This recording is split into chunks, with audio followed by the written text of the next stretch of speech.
Bonjour à toutes et à tous. J'ai l'impression que c'est OK niveau technique. N'hésitez pas à me mettre un petit message, un petit pouce, voilà, quelque chose pour me dire que vous avez bien l'image et le son et j'ai l'impression que c'est OK. Alors que vous le regardiez en, live ou en replay, et bien, n'hésitez pas à me poser vos questions dans le chat, à me mettre un petit commentaire. Voilà, comme ça me permettra de voir aussi où sont vos besoins et puis de m'assurer que, bah, ça répond à vos attentes. OK? Donc voilà, mettez-moi un petit quelque chose quand vous êtes là, juste pour me dire que c'est bon. Du côté du son et de l'image. Super. Bon, écoutez, ça a l'air OK. Donc, je propose qu'on commence avec le thème donc, que j'ai choisi pour eh bien, ce temps d'échange. OK, OK. Alors, conflit critique, comment vivre avec les émotions des autres? J'ai choisi ce thème parce que, je l'ai écrit sur un post, mais je sais que tout le monde ne lit pas les posts, il y a beaucoup d'informations partout. Donc, je vous fais simplement cette petite synthèse.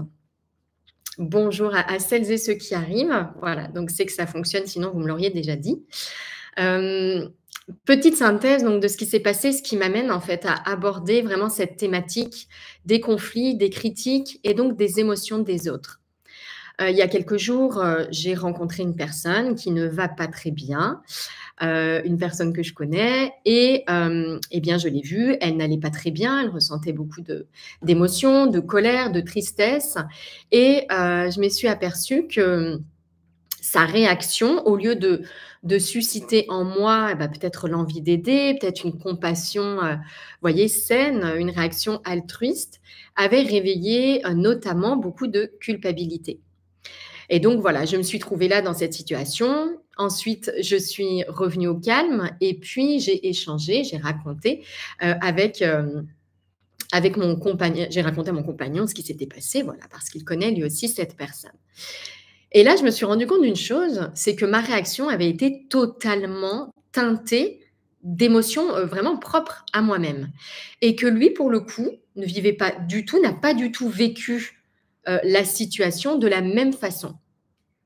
Et là, je me suis dit: «Bah, tiens, c'est bizarre parce qu'il y a une situation de départ qui est la même, une personne qui est en souffrance, qui est triste, qui est en colère et cetera, qui est du coup pas très positif, un peu accusateur. Moi, de mon côté, j'ai vécu quelque chose, donc le réveil de beaucoup de culpabilité notamment, je m'en suis rendu compte et lui, de son côté, mon compagnon, quand je lui ai raconté, lui n'a pas du tout vécu la même chose. Sa réaction est totalement différente. Autres émotions, autres pensées. J'ai réalisé du coup l'écart qu'il y avait entre la situation de départ et nos interprétations, nos façons différentes de vivre cette situation de départ et ces émotions de notre connaissance. Et donc, qui a raison, qui a tort dans sa réaction, dans son interprétation. Ça m'a amené du coup à écrire ce que j'ai appelé la règle d'or de nos relations. Vous avez peut-être vu passer hier dans mes posts, à savoir l'émotion de l'autre nous parle de lui, notre émotion à nous, par contre, nous parle de nous. Et donc l'émotion de l'autre ne dit rien en réalité sur nous, sur qui nous sommes, sur notre histoire, sur ce que nous faisons. Par contre, notre émotion à nous dit beaucoup de choses sur nous, mais elle ne dit rien sur l'autre. Donc il y a vraiment deux choses ici qui sont distinctes. Et je sais que souvent, eh bien, on tombe un petit peu dans ce piège-là, dans cette confusion, dans cet amalgame. Et je crois que ça nous empêche vraiment d'entrer en relation avec l'autre, que de ne pas prendre conscience de cette règle d'or-là et de tomber dans certains pièges en fait de la relation lorsque notamment les autres nous critiquent, lorsque les autres ont des émotions fortes et nous les renvoient, lorsqu'il y a des désaccords profonds avec des émotions qui s'ajoutent et qu'on est en conflit avec l'autre. Et donc ça m'a vraiment donné envie de faire un petit point pour que les choses soient claires sur cette thématique de comment vivre avec les émotions des autres. Parce qu'en réalité, une critique qu'on reçoit, c'est l'émotion de l'autre qu'il nous partage sous forme de critique. Bien souvent, on a le sentiment que ça dit quelque chose sur nous et on le vit vraiment de l'intérieur et ça retourne beaucoup de choses. C'est très intéressant quand même, ça, et on va en reparler. Mais c'est important d'avoir ça à l'esprit. Quand l'autre critique, c'est son émotion à lui qui nous traduit sous la forme d'une critique. On a fait quelque chose qui a réveillé en lui quelque chose qui ressort sous la forme d'une critique. Il y a un amalgame qui est fait, en fait, de part et d'autre dans nos relations qui nous empêche, encore une fois, vraiment d'entrer en contact avec l'autre.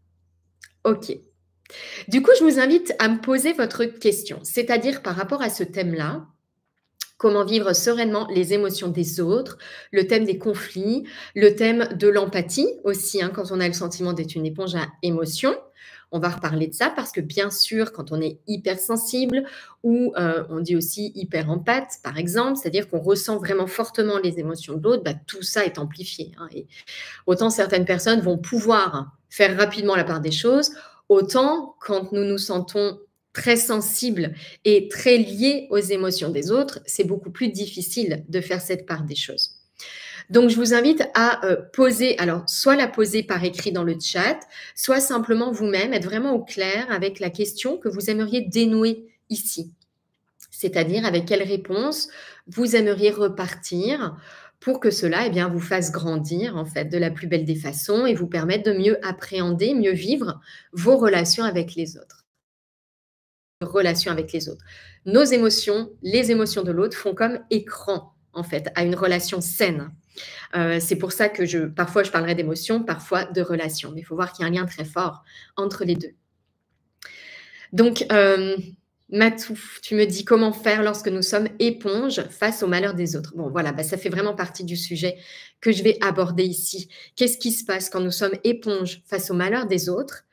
Et surtout, comment faire de cela, en fait, une force plutôt que quelque chose de plombant, en fait, et de négatif. Ça va vraiment être un des points que je vais aborder.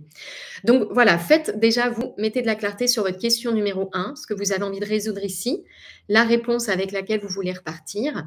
Puis on fera un petit point à la fin pour s'assurer que du coup, c'est OK pour vous. Donc il y a 3 choses que j'ai notées un petit peu dans ce déroulé de live. La première chose, c'est pour moi les 3 grands mécanismes qui sont en jeu et qui font que quand il y a critique, il y a souffrance. Alors parfois la critique, je vais le préciser ici, parfois la critique, elle n'est pas exprimée, elle est ressentie. Vous voyez, je parlais du sentiment de culpabilité. Peut-être qu'il n'y avait pas une critique franche du côté de cette personne que j'ai croisée. Moi, je l'ai vécu comme ça. Donc, je vais parler ici de ces 3 grands mécanismes qui sont à l'œuvre et qui font que donc, eh bien, on souffre des émotions des autres. Ensuite, je parlerai, à mon sens, des 3 grands pièges dans cette relation quand il y a émotions difficiles. Donc, critique, conflit, désaccord, etc. Pour moi, il y a 3 grands pièges et on tombe très souvent dans ces pièges. Et puis, pour terminer, je partagerai la clé, à mon sens, pour mieux vivre les conflits, mieux vivre les critiques, mieux vivre de manière globale les émotions des autres. Une grande clé en 4 temps, on pourrait dire, 4 expressions de cette grande clé-là. Voilà. Nathalie, bonjour Nathalie, qui nous dit comment gérer l'émotion que provoque en nous l'émotion de l'autre. Bien sûr, là, on fait le point sur les émotions quand elles sont inconfortables. Quand l'autre est en joie, que ça nous met en joie, bon, ça ne pose de problème à personne. On est bien d'accord. Donc là, je m'axe vraiment, effectivement, sur ce qui est inconfortable ou négatif. Voilà, donc comment gérer ce que ça provoque en nous? Bon, bah, c'est parfait, c'est vraiment le cœur du sujet. Si vous êtes OK, on va commencer avec les 3 grands mécanismes qui, à mon sens, sont à l'œuvre dans ces situations où les émotions de l'autre, ça devient une souffrance pour nous. Alors, 3 grands mécanismes, peut-être que je ne vais pas les prendre dans le sens qui vous parlera le plus. Bon là, peu importe. Dites-vous qu'il y a 3 choses. Je vais vous parler ici d'effet miroir. Je vais vous parler ensuite d'ignorance ou on pourrait dire d'illusion, de flou. Et enfin, je vais vous parler de séparation ou de dualité. Pour moi, ici, il y a ces 3 grands mécanismes qui sont à l'œuvre et qui font que émotion de l'autre devient souffrance pour nous. Donc, le premier mécanisme, c'est l'effet miroir. L'effet miroir, il a sa place dans ces situations où l'émotion de l'autre devient une souffrance parce que l'émotion de l'autre, critique exprimée ou non, comme je le disais, hein, il y a différentes nuances, on pourrait dire, de critique, critique ressentie jusqu'à la critique exprimée verbalement, tout un tas de nuances. Ça peut être un petit non-dit, un regard, une moue ou même un silence, vous voyez, mais quand il y a une critique qui est ressentie. L'effet miroir, il a sa place dans ce phénomène-là parce on va souffrir de la critique de l'autre, encore une fois, verbale ou non, dès lors qu'elle entre en résonance avec quelque chose qui est là, quelque chose qui est en nous. L'effet miroir, il nous dit que s'il y a une réaction inconfortable à quelque chose que l'autre pense de nous, c'est parce qu'on le pense nous-mêmes. Il y a une partie de nous qui n'est pas au clair avec ça, quelque chose qui n'est pas compris, quelque chose qui n'est pas dissipé. Il y a une ombre qui est là. Et finalement, la situation vient mettre en lumière l'existence de cette ombre. Donc ça, c'est le premier grand mécanisme qui est à l'œuvre et c'est important de l'avoir à l'esprit. Si la critique non exprimée de cette connaissance que j'ai croisée a soulevé en moi quelque chose d'inconfortable, c'est parce qu'elle est entrée en résonance avec une croyance, une émotion, une blessure, quelque chose de non libéré qui était là dans l'ombre. Et simplement, ça a permis de le mettre en lumière pour pouvoir le conscientiser, pour pouvoir le libérer. Parce que la première étape pour pouvoir libérer une ombre, dissiper une ombre, c'est déjà de se rendre compte. Tiki nous dit, étant super empathe, je travaille avec les accords Toltec et le mijoter, je ne comprends pas le deuxième terme. Les reproches de l'autre lui appartiennent, mais on doit écouter, comprendre. On va revenir justement là-dessus dans les pièges. Donc ça, c'est le premier grand mécanisme qui est à l'œuvre, l'effet miroir. Dites-moi déjà si ça, c'est OK pour vous. Mais c'est ce qui fait qu'on passe de émotion de l'autre à souffrance en nous. Il y a un effet miroir, un effet de résonance. Il y a une ombre qui vient d'être mise en lumière. Deuxième grand mécanisme qui est à l'œuvre ici et qui fait qu'on passe de émotion de quelqu'un d'autre à inconfort en soi, c'est cette notion d'ignorance. C'est-à-dire l'idée qu'on ne voit pas les choses telles qu'elles sont. Il y a un flou, en fait. Il y a une illusion. Il y a quelque chose qui n'est pas compris. Ce que je veux vous dire ici, c'est qu'on juge, donc souvent on est en colère contre celui qui critique, parce qu'on a souffert de cette critique. CF, effet miroir. Donc, on est en colère, donc on juge l'autre qui critique, on trouve ça pas agréable, etc. Voilà, il y a une rancœur, quoi. Il y a quelque chose contre cette personne parce qu'on en a souffert. Imaginons une situation où l'autre fait une critique, émet une critique, mais il n'y a aucun effet miroir, aucune résonance, parce qu'on sait, parce qu'on comprend. Je vais revenir sur la clé ensuite. Il n'y a pas de souffrance, du coup, de notre côté. Pas de souffrance, donc pas de jugement de l'autre. On ne lui en veut pas, en fait. On en veut à l'autre qui critique quand on souffre de la critique et que surtout, on ne comprend pas. On ne comprend pas sa souffrance. On ne sait pas dissiper sa souffrance. On n'arrive pas à l'éclairer de notre conscience, de notre lumière. Et donc, parce qu'il y a ici une illusion, un flou, une incompréhension des choses telles qu'elles sont, de la souffrance pour ce qu'elle est, eh bien, on va souffrir de la critique, on va juger l'autre et on va rester coincé là-dedans parce qu'on ne comprend pas notre souffrance, encore une fois, pas de lumière sur notre souffrance, la souffrance n'est pas dissipée, ça reste une ombre en nous. Et parce qu'on ne comprend pas notre propre souffrance, on n'est pas en mesure de comprendre la souffrance de l'autre. On n'est pas en mesure de mettre de la lumière dessus. Et donc, ça reste un poids, ça reste une blessure, on reste dans cet effet miroir et on reste dans ce sentiment qu'on est victime de cet autre qui est méchant, entre guillemets, qui nous fait du mal. Donc ça, pour moi, c'est le deuxième grand mécanisme à l'œuvre. C'est cette incompréhension de ce qu'est la souffrance, en fait. Incompréhension de la nature de notre souffrance. Et donc, on a souffert de la critique, on ne comprend pas notre souffrance, on reste englué dedans. Donc, évidemment, on ne peut pas comprendre la souffrance de l'autre puisqu'on ne comprend pas la nôtre. Et donc, on reste dans un sentiment d'accusation de l'autre qui critique, de rejet de l'autre qui critique. Le troisième grand mécanisme qui est là à l'œuvre, c'est pas chronologique, hein, encore une fois ce que je dis là, c'est la notion de séparation, de dualité. Ce qui nous empêche d'être purement nous-mêmes dans ces situations-là, c'est qu'on pense être différent de l'autre.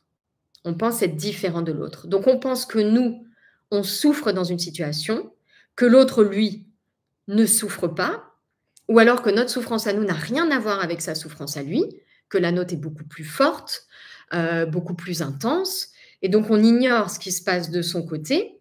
Et là, on rejoint hein, le principe mécanisme d'ignorance, de confusion. Et donc voilà, tous ces trois mécanismes-là réunis font que l'autre, à la base, a une émotion, ce qui est tout à fait son droit et c'est tout à fait normal, mais que ça devient pour nous une souffrance non dissipée, donc un poids de plus qui va s'ajouter aux autres poids que l'on a déjà dans nos vies, que l'on avait déjà avant d'entrer en contact avec l'émotion de l'autre. Donc, vous voyez ces trois grands mécanismes déjà qui sont à l'œuvre ici et qui font que de l'émotion de quelqu'un, ça devient une souffrance pour moi. Vous voyez, parce qu'en fait, il n'y a aucune évidence. L'émotion de l'autre, c'est censé rester l'émotion de l'autre. Donc, on verra ensuite les clés justement pour que ça reste l'émotion de l'autre et même plus. On peut faire même plus que ça. Céline, est-ce que tu peux repréciser ta question? C'est OK, mais comment décoder ce qui est mis en lumière? Je veux bien que tu reformules, s'il te plaît, ta question pour être sûre de la comprendre. Du coup, voilà pour ces trois grands mécanismes. Et voilà ce qui fait, déjà, c'est essentiel d'avoir ça à l'esprit. Mais comprendre ne suffit pas. Mais déjà, il faut le comprendre. Donc, les trois grands mécanismes, pour moi, c'est ça. Effet miroir, ignorance et séparation ou dualité. Ensuite, je voudrais aborder les trois pièges de ces situations-là, et notamment quand on commence à s'intéresser au développement personnel, on entend des choses ici et là, et je sais qu'on tombe facilement dans trois pièges. Et en fait, je pense que c'est un chemin obligé et c'est pas grave en soi, mais il est vraiment important d'en prendre conscience parce que sinon, on peut s'enfermer dans quelque chose qu'on pense être spirituel, mais qui est juste une compréhension mentale des choses qui, au fond, ne nous fait pas avancer si on reste coincé dedans. Alors, les trois pièges, le premier pour moi, et c'est très lié au mécanisme que je viens d'évoquer, mais le premier pour moi, c'est de croire que l'autre est le méchant et qu'on est la victime. Croire que l'autre est le méchant, le coupable et que nous sommes la victime. Donc vous voyez, c'est très lié au mécanisme, déjà ignorance et séparation, dualité. Il y a l'autre d'un côté et il y a moi de l'autre. Et ça, c'est quelque chose... alors, il y a une petite anecdote qui m'a fait vraiment prendre conscience de ça et que je vais vous partager. Un jour, je regardais un enseignement de Thich Nhat Hanh. C'est un moine bouddhiste vietnamien que vous connaissez peut-être. Et quelqu'un lui posait cette question. Lui disait comment pardonner quelqu'un qui nous a fait du mal? Bon, la question est très claire, très simple, et voilà, on a tous une idée de comment on aurait répondu à cette question. Et là, Thich Nhat Hanh commence à répondre. Et mon premier réflexe, c'est de me dire, il n'a pas vraiment compris la question. Sa façon de répondre, il y avait un décalage. Il a commencé à dire, donc la personne pose sa question, comment pardonner celui qui nous a fait du mal? Et là, Thich Nhat Hanh répond, nous faisons du mal aux autres quand nous sommes en souffrance. Et là, je me suis dit, c'est bizarre, il y a un décalage en fait. La personne se sent victime de quelqu'un qui lui a fait du mal et lui répond en tant que responsable de la souffrance de l'autre. Et ça a mis en lumière quelque chose, un phénomène inconscient, encore cette idée de séparation, dualité, cette idée qu'on se sent souvent victime de ce que font les autres, mais qu'en revanche, on est nettement moins au clair avec tous ces moments où nous-mêmes nous critiquons, où nous-mêmes nous blessons. Si on n'est pas déjà pleinement clair là-dessus, à savoir que l'autre, que les critiques que l'on reçoit qui nous font souffrir cachent les critiques qu'on émet nous-mêmes et qui font souffrir les autres. Alors on croit toujours que ce qu'on fait nous, c'est pas grave, que c'est pas quand même pas la même chose, c'était quand même moins dur, c'est pas la même intensité, et cetera. C'est pas la même intensité, la souffrance qu'on fait subir ou que les autres ressentent de par nos paroles, pensées, actes. C'est pas de la même intensité simplement parce qu'on ne vit pas les émotions des autres de la même façon que si c'était les nôtres.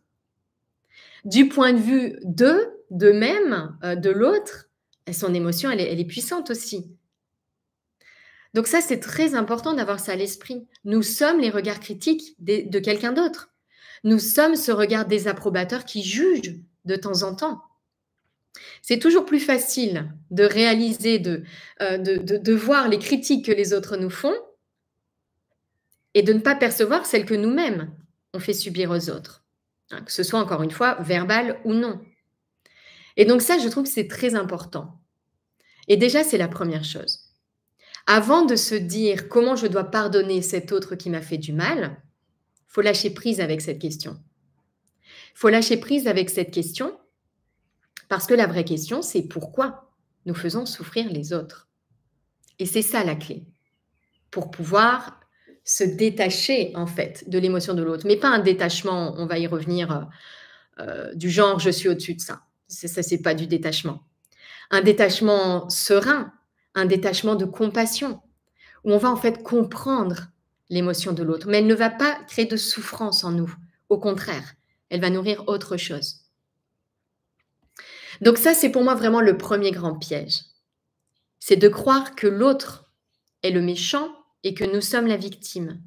C'est de se focaliser sur les critiques qu'on reçoit et oublier les critiques qu'on émet. Parce qu'en réalité, pour être au clair avec l'une, il faut être au clair avec l'autre. Voilà. Ce sont encore une fois les deux faces d'une même pièce. Critique qu'on reçoit, critique qu'on émet. Hein, la clé, c'est vraiment de bien voir les choses comme un tout. De bien réaliser que nous ne sommes pas différents de l'autre. Certes, il nous inflige des choses qui nous font souffrir. Nous le vivrons de cette façon. Mais de notre côté, ce que nous pensons, disons, faisons au quotidien, eh bien, nous avons aussi des choses à en apprendre. Et ça crée aussi des souffrances chez les autres. Il faut être au clair avec ça, parce que c'est ce qui va nous permettre, en fait, de briser la chaîne entre émotion de l'autre et souffrance pour moi. Est-ce que c'est clair pour vous, déjà, ce premier piège?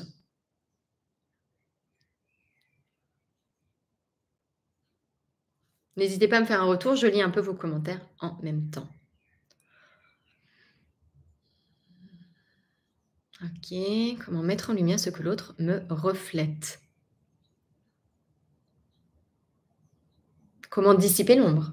C'est le sens de ta question. Une fois que j'ai perçu qu'il y avait un inconfort en moi, qu'il y avait un point en moi, comment est-ce que je le dissipe? Alors, ce n'est pas exactement le thème de ce live et c'est vraiment un thème à part et très intéressant. C'est la notion d'accueillir. Accueillir l'émotion dans toutes ses nuances. Je propose des vidéos dessus, je pense notamment à une méditation pour libérer les blocages émotionnels. Je t'invite à aller la voir, du coup. Et peut-être que je proposerai un live, une transmission sur ce thème-là, parce qu'il est vraiment important. Et analyser n'est pas la clé. Parce que tu demandes comment analyser par la suite. Analyser n'est pas la clé. Ok, du coup, je continue. Deuxième piège maintenant, dans lequel on tombe souvent, lorsqu'on veut résoudre ce problème de émotion de l'autre égale souffrance en moi. Le deuxième piège, c'est croire qu'être au-dessus de l'autre, c'est la clé. Croire qu'être au-dessus de l'autre, c'est la clé. Il y a un post que j'ai publié tout à l'heure. Je ne sais pas si vous l'avez vu, parce qu'on l'a publié un petit peu tard, mais qui dit ceci. Alors, je suis en train de me remettre devant la citation. Voilà, c'est une citation que j'ai vue il y a quelque temps. Et je vous avoue que ce type de citation, alors, ça correspond à un stade de cheminement et ça a sa place, c'est OK. Mais il ne faut vraiment pas s'enfermer dans ce type de citation, de comportement, de compréhension en pensant qu'on a fait le tour. Donc, cette citation, c'est celle-ci. Tourne le dos à ceux qui te critiquent. Sois au-dessus de leur peur. Alors tu seras libre, comme le ciel au-delà des nuages.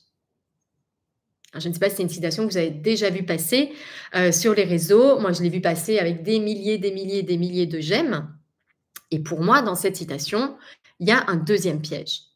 Un deuxième piège dans ce comment vivre avec les émotions des autres. C'est de croire qu'être au-dessus, c'est la clé. Il y a trop de alors ça vient un peu, je crois, de cet accord Toltec qui est mal compris, ou à mon sens, il manque quelque chose pour qu'il soit justement compris. C'est cette idée que ce que l'autre pense, dit, fait, ça ne veut rien dire sur moi. Ça lui appartient à lui. Parce que dans une compréhension, on va dire un peu restreinte, de cet accord Toltec ou de ce type de citation, il y a vraiment cette idée que moi, je suis au-dessus de leurs critiques. Vous voyez? Je vais me détacher de ces critiques. Je me moque de ce que l'autre pense, dit, fait. Ça ne veut rien dire sur moi. Ça lui appartient pleinement. Je ne suis pas cela, etc. Parce que dans cette idée d'être au-dessus, dans cette idée de je me détache de ça, dans cette idée de je m'en moque, il n'y a pas de l'amour, il y a de la souffrance. Je ne sais pas si vous voyez la nuance. Je ne sais pas si vous voyez la nuance, mais en fait, elle est énorme. Quand on fait style, ça fait longtemps que je n'avais pas employé cette expression, je tourne le dos à la critique et là, je suis libre. Non, ce n'est pas en tournant le dos, en fait, à la critique qu'on est libre. Au mieux, ça peut être une étape de cheminement où on a besoin d'un peu de silence, en fait, autour de soi pour aller trouver son silence intérieur. Mais ce n'est pas la clé. Être au-dessus. On n'est pas au-dessus, on est l'autre. L'autre est nous. On n'est pas au-dessus.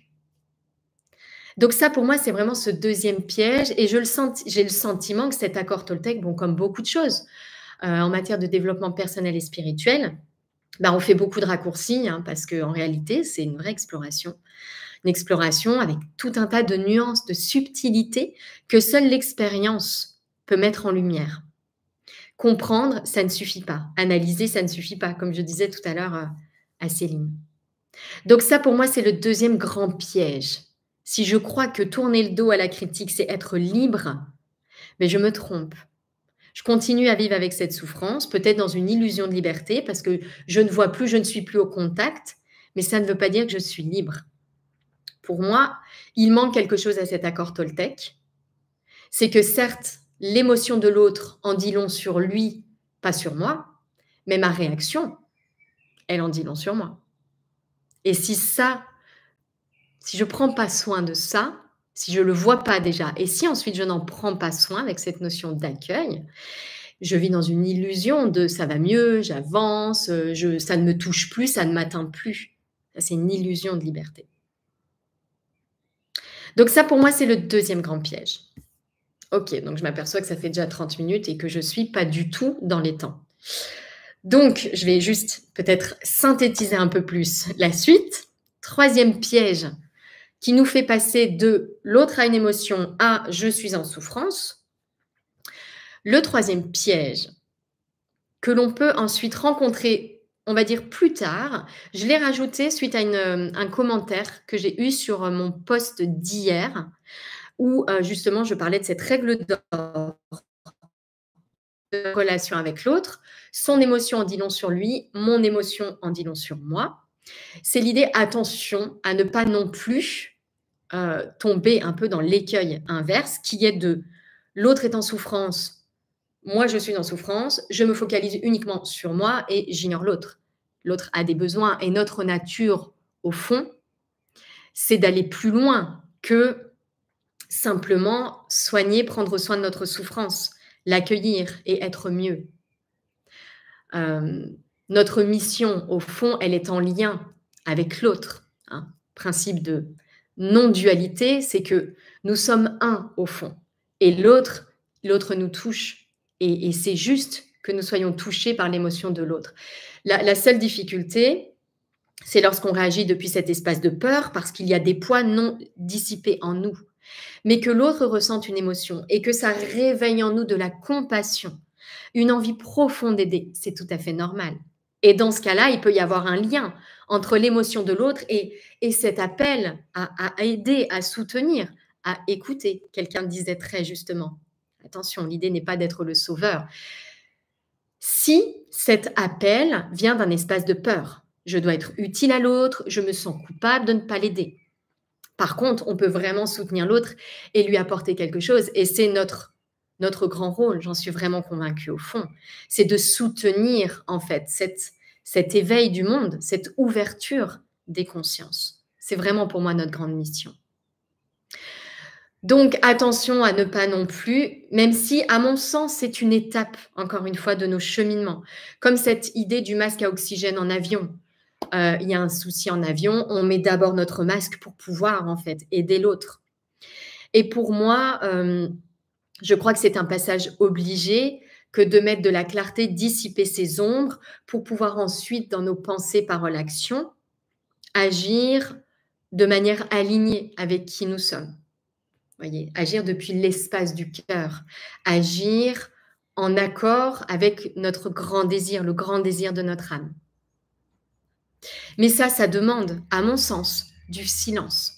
Donc ça peut demander ces temps de pause, ça peut demander ces temps très profonds d'introspection, ou peut-être pendant un temps, on va avoir besoin en fait de concentrer notre énergie sur dissiper justement ces ombres-là. Mais je trouve quand même que ça peut être un troisième piège, notamment à long terme, lorsqu'on a avancé. Et dans le bouddhisme, je parlais tout à l'heure de bouddhisme, il y a cette nuance dans notre cheminement intérieur entre ces deux véhicules qui sont nos deux grandes motivations à dissiper notre souffrance. La première motivation, la petite motivation, on pourrait dire, c'est le faire pour soi, pour aller mieux. Et la grande motivation, le grand véhicule, c'est le faire pour ensuite pouvoir libérer l'autre. Libérer l'autre, libérer le monde. Mais c'est nécessaire déjà de se libérer soi. Sinon, on est dans le syndrome du sauveur, sinon on le fait pour de mauvaises raisons, depuis un espace de peur. Et en faisant ça, en fait, on projette sur l'autre tout un tas de poids. Donc les trois grands pièges, pour moi, ce sont ceux-ci.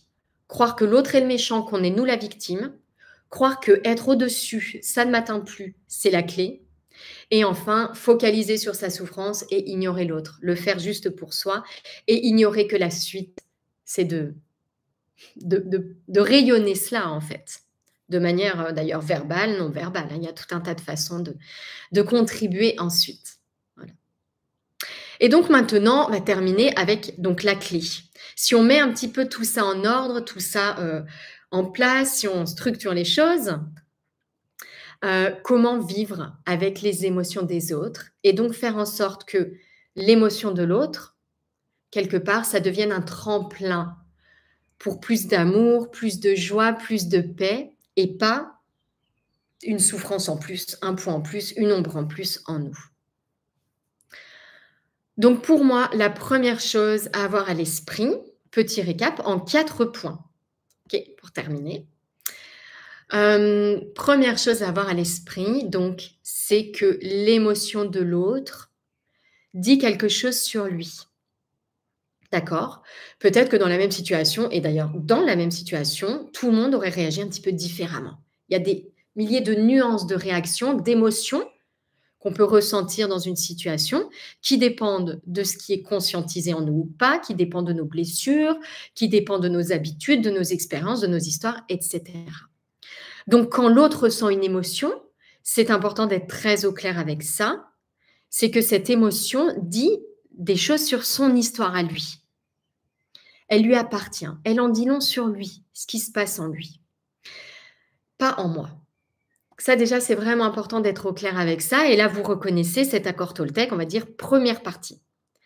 Pour moi, la suite, le deuxième point important de cette clé, c'est que mon émotion, en revanche, ma façon de réagir quand je reçois une critique, eh bien là, elle en dit long sur moi. Et ça, c'est vraiment important d'avoir ça à l'esprit. Moi, quand j'ai commencé, par exemple, à communiquer sur mon activité, je recevais des critiques. Et il y a des critiques qui me faisaient vraiment, vraiment souffrir. Et pourquoi elles me faisaient vraiment souffrir? Parce que ça réveillait quelque chose en moi, on l'a dit. Ça réveillait quelque chose en moi. Et c'était essentiel à ce moment-là, ça aurait été essentiel, ça n'a pas toujours été le cas, que plutôt que je que je concentre mon attention sur mais pourquoi est-ce qu'ils critiquent? C'est vraiment n'importe quoi. Il y a vraiment des gens qui n'ont que ça à faire et les haters, etc. Que là, je prenne un peu de temps pour dire waouh, mais waouh, effet miroir là. C'est quoi cette émotion qu'il y a en moi? Pourquoi il y a cette réaction? Pourquoi il y a cette blessure? Aujourd'hui, plusieurs années après, je vois bien à quel point la même critique ne réveille plus du tout la même chose en moi. Et donc ça, c'est la deuxième, la deuxième étape en fait de cette grande clé pour vivre avec les émotions des autres, c'est de prendre du temps avec nos émotions à nous. Prendre du temps avec nos émotions à nous, conscientiser nos réactions. Hein, plutôt que de nous concentrer sur c'est la faute de l'autre, c'est pas sympa et pourquoi, etc. Alors moi, là, je suis en train de réagir à quelque chose.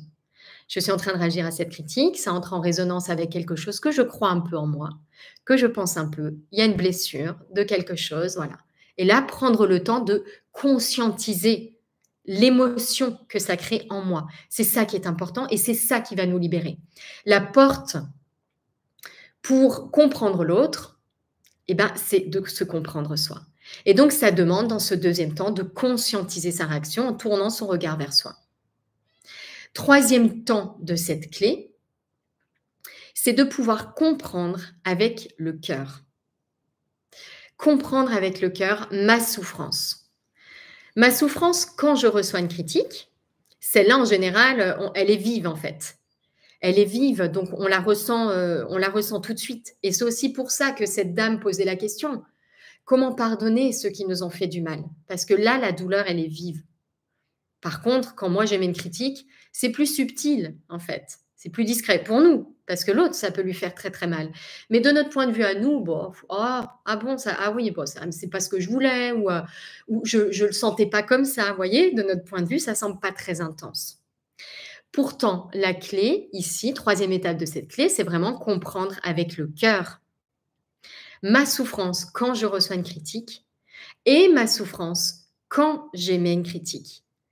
Vraiment, ici, c'est important d'être au clair avec ça parce que comprendre toutes ces dimensions de ma souffrance, c'est la porte pour comprendre celle de l'autre.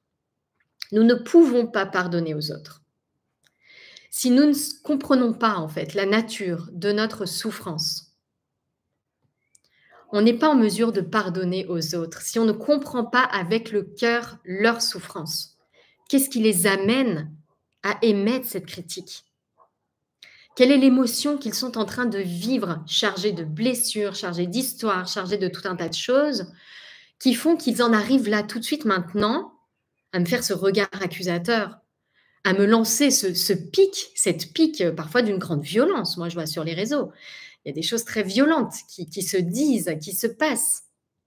Si je ne suis pas en mesure de comprendre ma propre souffrance quand moi-même je blesse l'autre, je ne suis pas en mesure de le comprendre lui.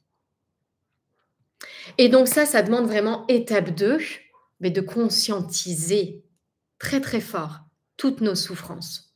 Quand on réagit à une critique, mais également quand on fait nous-mêmes une critique aux autres, parce qu'on en fait. Et c'était vraiment le sens de cette réponse de Thich Nhat Hanh, que de dire, pour avoir la réponse à cette question, comment pardonner l'autre, il faut être au clair et répondre déjà à cette question. Pourquoi moi, je souffre quand je critique l'autre?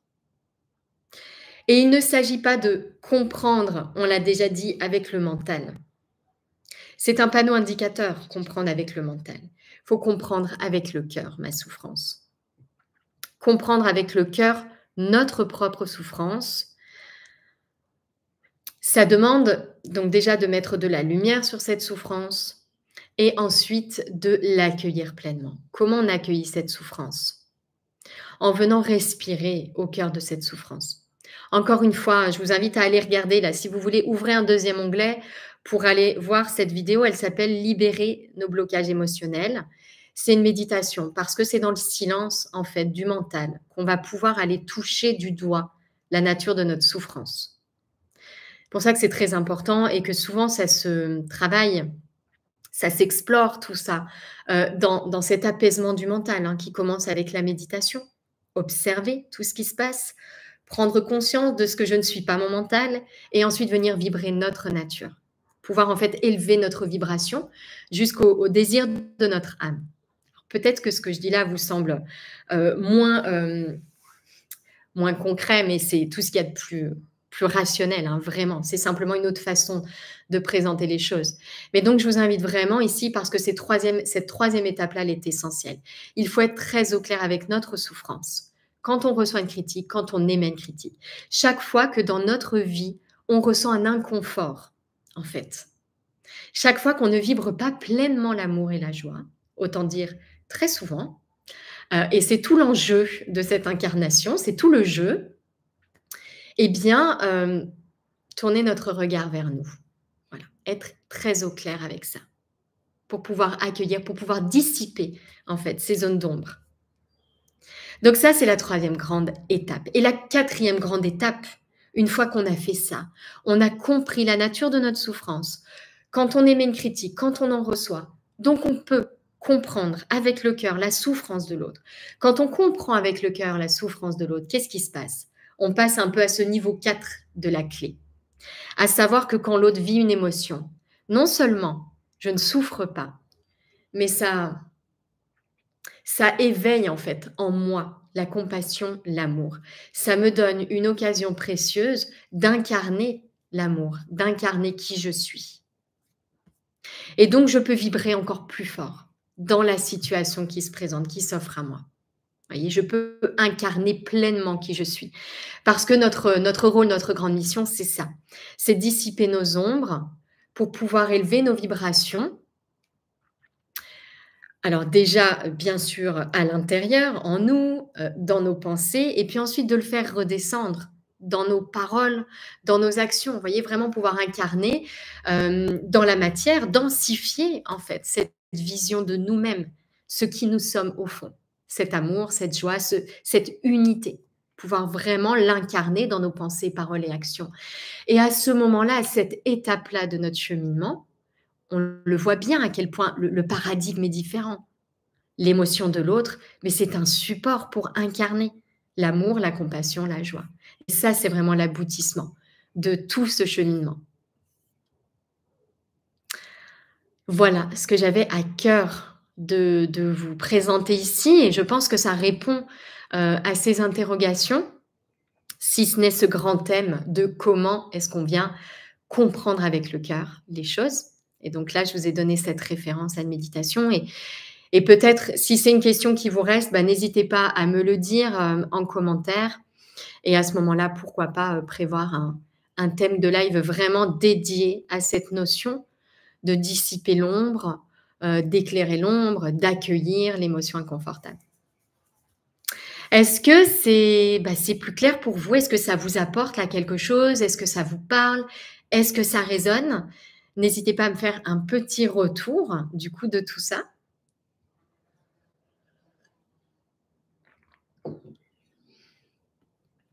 Puis j'espère que ça vous parle, que ça vous a plu. N'hésitez pas à me le dire, à partager aussi cette transmission si vous pensez qu'elle peut aider quelqu'un à aller mieux, à sortir d'un schéma.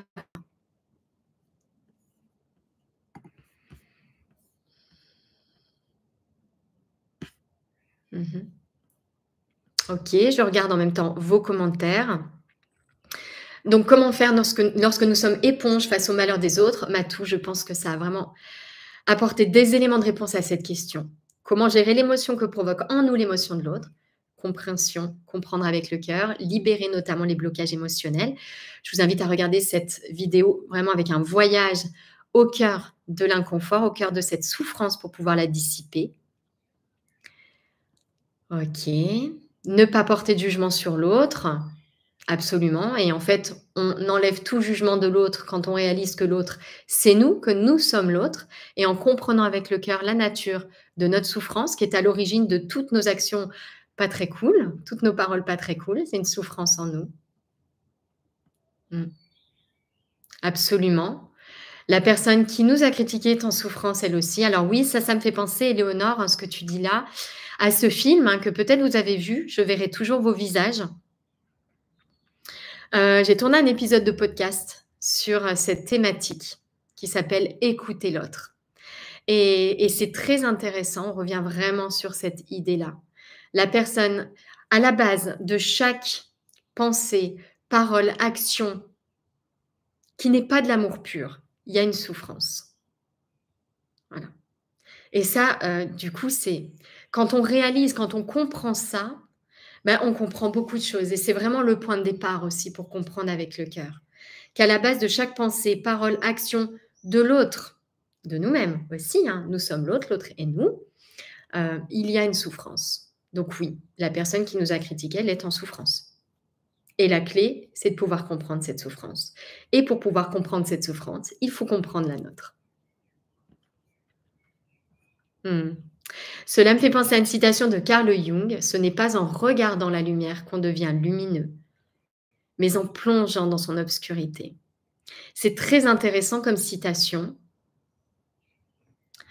très intéressant comme citation, à mon sens. Cependant, mais je ne connais pas le contexte de la citation, j'ai le sentiment qu'il est essentiel d'être tout de même relié à sa lumière pour pouvoir plonger dans son obscurité. J'en parle un petit peu dans justement la vidéo pour libérer les blocages émotionnels. Je crois que plonger dans l'obscurité, ça peut nous submerger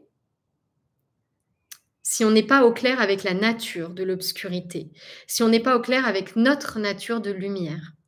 Donc, je ne connais pas le contexte encore une fois, et pas assez Carl Jung pour dire si, voilà, mais je mettrai en lisant ça peut-être un mini bémol dessus.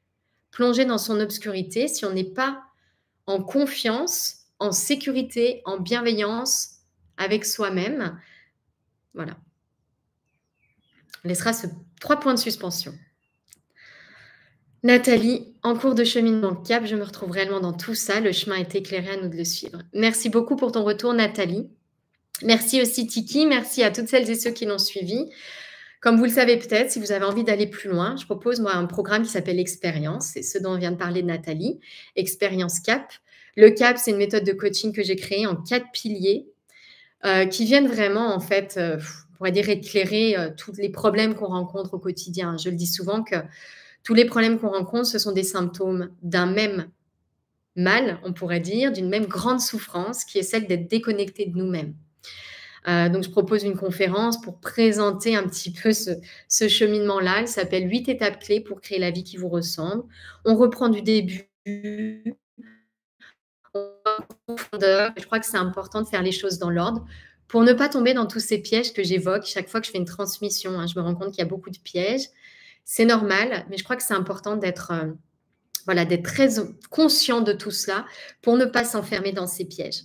Je mettrai un petit lien, puis sinon vous le trouvez partout sur mon site, hein, les défis des filles zen, cette conférence 8 étapes clés pour créer la vie qui vous ressemble. Si ça résonne en vous, bah, n'hésitez pas à aller voir. Je m'aperçois que je regarde très peu la caméra et beaucoup les commentaires. Voilà, désolée si c'est un petit peu bizarre ces changements de focus. Un très grand merci à toutes et tous pour votre présence, pour ce que vous faites pour vous et ce que vous faites pour le monde. Comme on le disait, grande motivation. Au-delà de tout ça, c'est vraiment ce grand appel à éveiller les consciences, à nous éveiller à nous-mêmes pour éveiller les consciences qui est en jeu ici. C'est un très beau mouvement. Merci beaucoup à vous. Passez une belle journée et n'hésitez pas à partager ce live s'il vous a plu.